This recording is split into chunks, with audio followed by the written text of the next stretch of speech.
Okay. There's no way you can deny me of my own natural endowment and cultural geography, cultural geography. So you cannot say so. And do you know that I can't have those? When I was inviting my people who trained me from Austria, all of them came to church with Omwara. All of them. You are traditionally titled. Yes. Did the church at any point in time find it difficult to take? Do you know that my own Okosisi ono na akpom? Yeah. Okosisi. Ndi baramiawo our reverend sisters. Okay.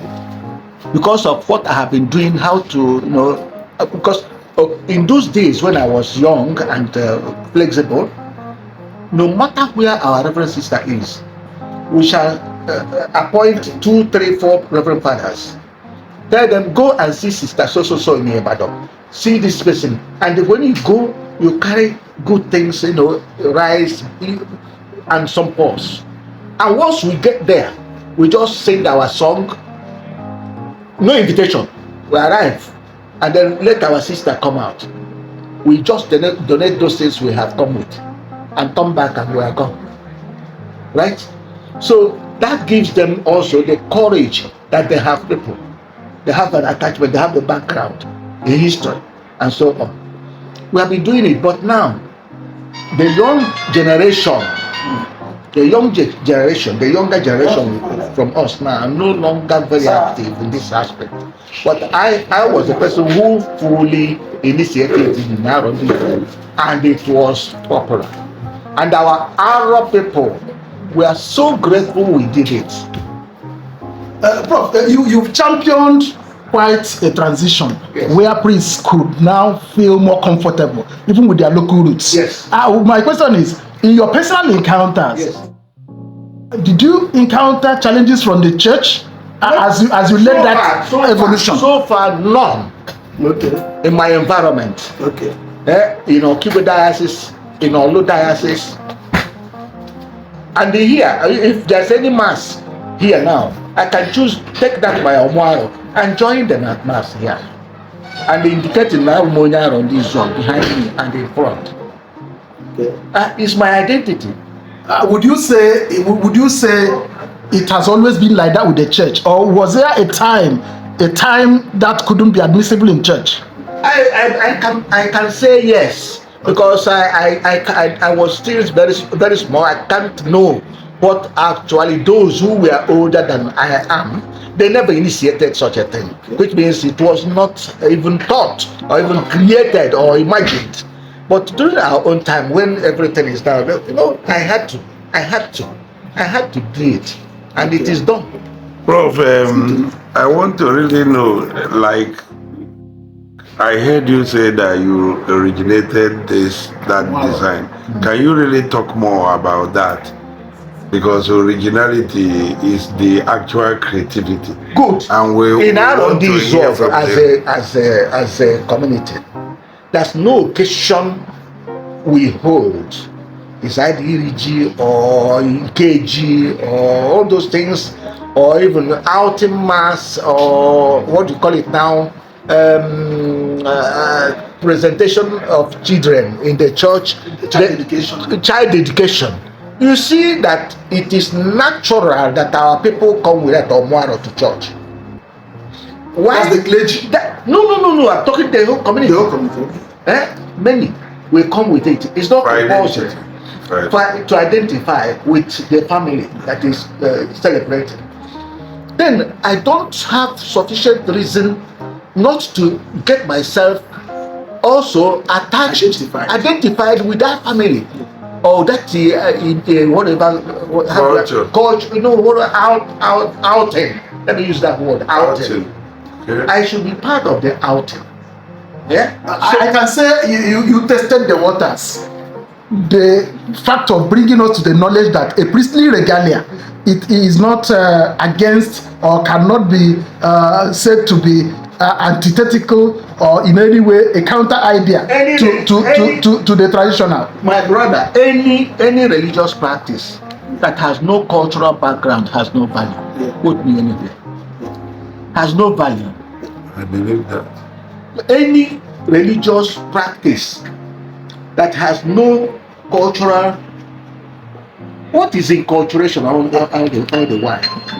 The church must also be part of it, and that is what we have insisted to do, and it's working so fine everywhere. It's bridging the gap between Yes. the church and the people, so that everybody will be. Even it is a compulsory in our community. Anytime we have the annual meeting of the priests and religious, if you don't come with the Omuaro outfit of either chasuble or as a woman you have it tied around your waist, we ask you, is Kwenunopia? You see, it's very, very important. Is Kwenunopia? And when we ask is Kwenunopia, matter that maybe you were traveling from Lagos to come and join us, you're on transit in that area. But everybody can tell you on any note authoritatively that every reverend sister, reverend brother, or reverend father from Arondizuogu expression has that Omuaro outfit for religious activities, liturgical activities. But beyond the regalia, what about belonging, the way a man should belong in his community, passing through the rites of passage? Would you say that your passing through the rites of passage might have been at any point truncated by the church, or were you able to see off all your rites of passage? No, I'm only trying to picture this, present this particular outfit. Yeah. It is that Omuaro wrapper is our ID card anywhere in the world.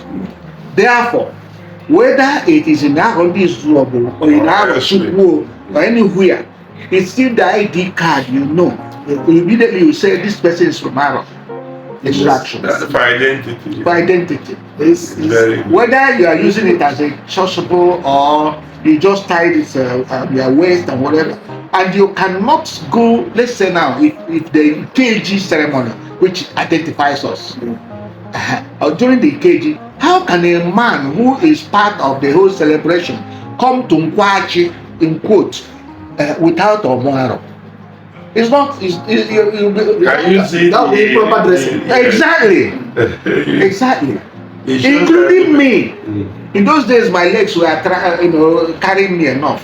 In KG, I must be there. And I go with a whole group as a priest. And once I'm coming, I have my own stand. Not just stand. Entourage. Yeah, and unfortunately, the head man, the man who created that,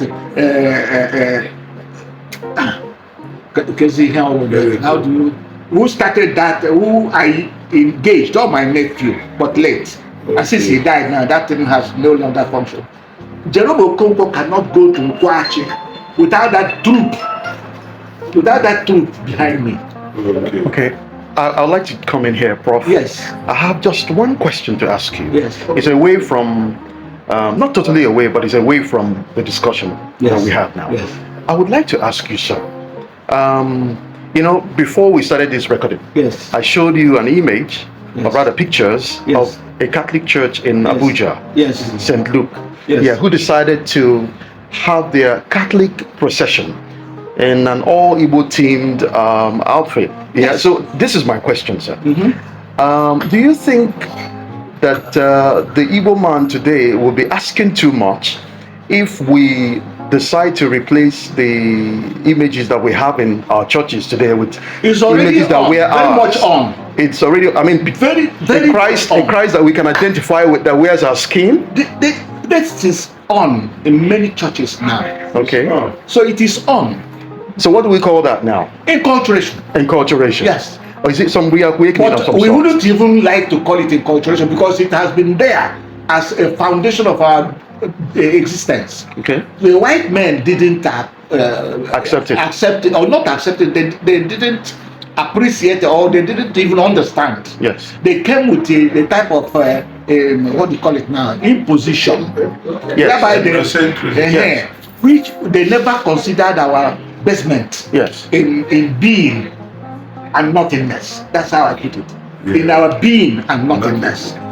So they didn't appreciate it. They just came as missionaries and established what they brought down. There was no attention. I'm talking about the whole Igbo land. That was what happened. But then now that people are understanding, and when the church gave that mandate of enculturation, the thing went. You now consider, don't do any extraordinary thing that has no bearing to religion.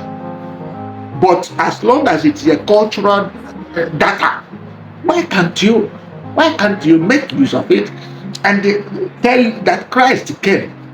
Look, I can give you a publication. Please. Where I really said that expounded on this. Chi and Christ, there's no difference. It's important, that very paper, Chi and Christ. Chi and Christ. It's a super... It's a publication that has made me viral. I need it. Chi and Christ. In the same line with Arinze's thesis. No, this one is... I'm talking about what I did. His own. And I just lifted the biblical aspects to get it analyzed. It's a good president. So the Chi is Christ and Christ is Chi. And why? That's why in the church today, when you go to a church in Igbo land, any Christian church, and then they sing Chimle, Chimle, Ogloyo, Chimle, what are they talking about? It's a Christ. Hallelujah, Chimle. The whole ambivalence about enculturation at the early period, about accepting artifacts found here for worship. Yes. Could it be that the white missionaries felt that these were pagan artifacts and couldn't be admitted in the church?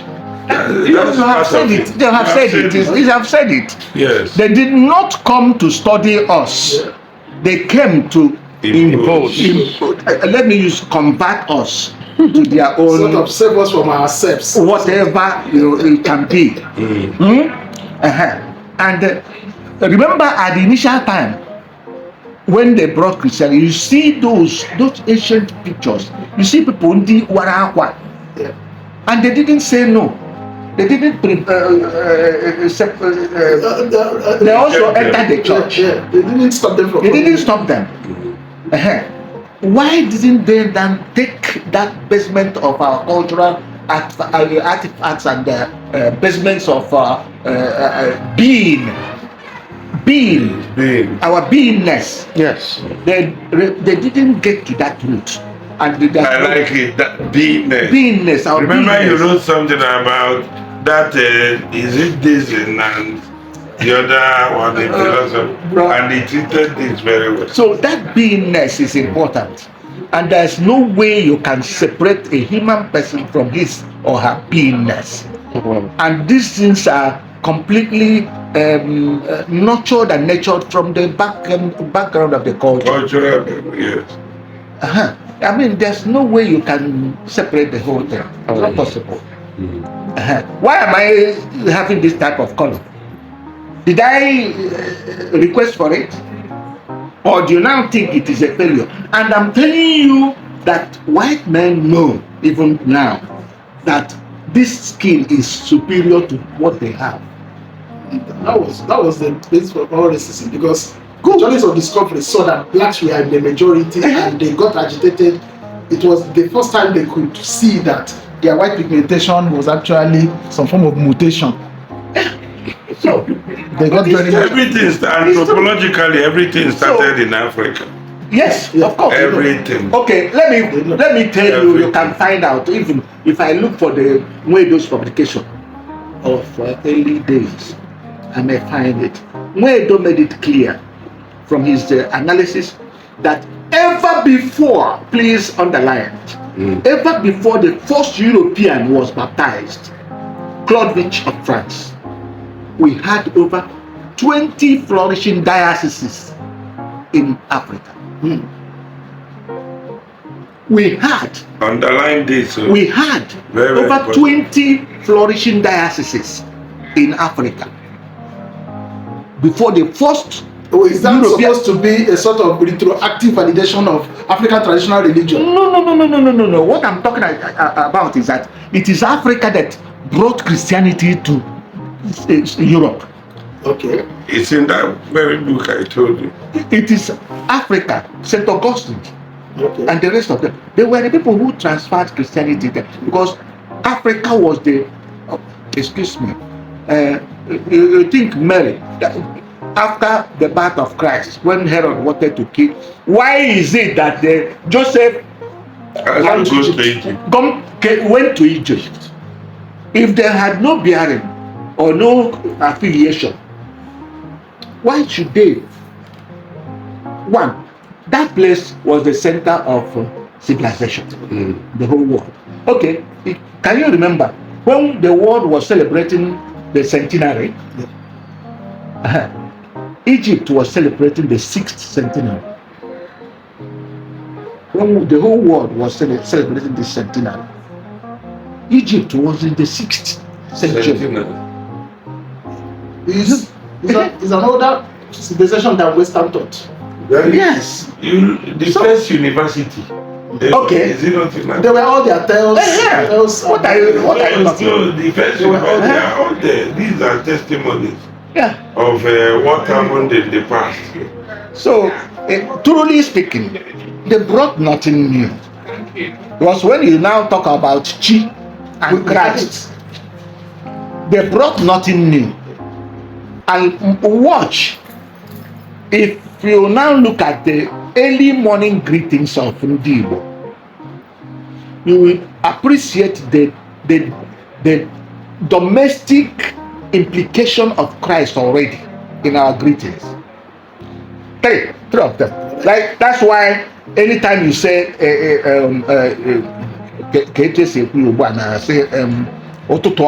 I said get to That is not go to hell. It's not Igbo. It's just Go trying to to hell. translate the Transliteration. Yeah. The basic Igbo translation sense of greeting in the morning is Ibolachi, Isalachi, Ifonachi. Three. It's all about tripartite Even that radio, they say Kachibo. Kachifo. So, what is the Chi if not the light? And then what is it that Christ did? I am the light of the world. Ibolachi is a sense of triumph that you went through travails in the night and you're able to break forth Simple. and see the new light. Yes. That is Ibolachi. That is it. So there's some triumphalism in there. That paper is too much. Chi and Christ. Yes. And after, I'm sorry to say it, this one may not be recorded, but I know that when the authority that mandated me to write it, so I have written beyond their own expectation, because one of the big masquerades of that environment wrote with connotations of unnecessary language fixations and so on, like Syncretism, Syncretistic. And these and they interdicted and warned the person, big religious officer, warned him never to use that type of nonsense. And then when I brought up these three instruments for the original presence of Christ in Igbo land, I'm not talking about Africa, in Igbo land. When I raised this thing, the publishers mutilated my work consciously. They will say this is uncharted waters. It's gone beyond what they have been doing. That's what I'm saying. Good. And the paper is online. If you now Google with your phone, Chi and Christ, you try it here. Sorry. You see it up there already. And I supported every argument with biblical examples. Yes. So very rich. Very rich. Oh, well. Thank you, Prof. Thank you for your time. Thank you for this insightful conversation and experience that we've had with you. It's been an honor to have you, Prof. Thank you. no problem. Thank you. We'll keep trying. Yes, sir.